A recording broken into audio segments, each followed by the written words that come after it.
Ay, talaga, napagod ako. Okay, pero ito ang tanong. Mayroon ba talagang sitwasyong walang pag-asa? Pwera na lang kung terminal cancer yan, sa tingin at sa karanasan ko,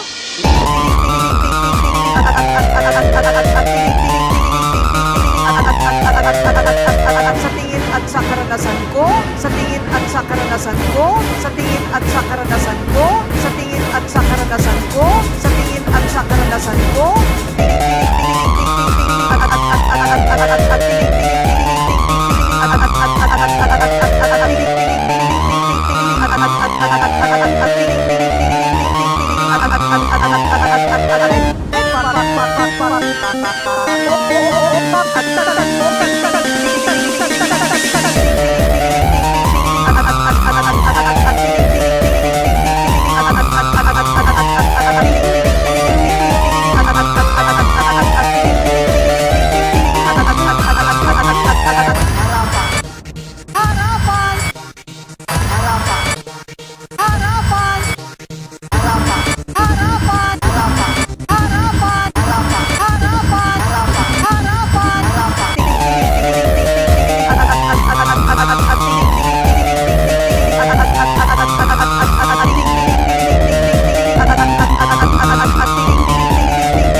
sa karanasan ko, baka mahirap yung babaguhin mo kasi ang ibang tao Pero kung babaguhin mo ang sarili mo dahil ikaw lang ang talagang makakapagdesisyon ng gagawin mo o hindi, may pag-asa.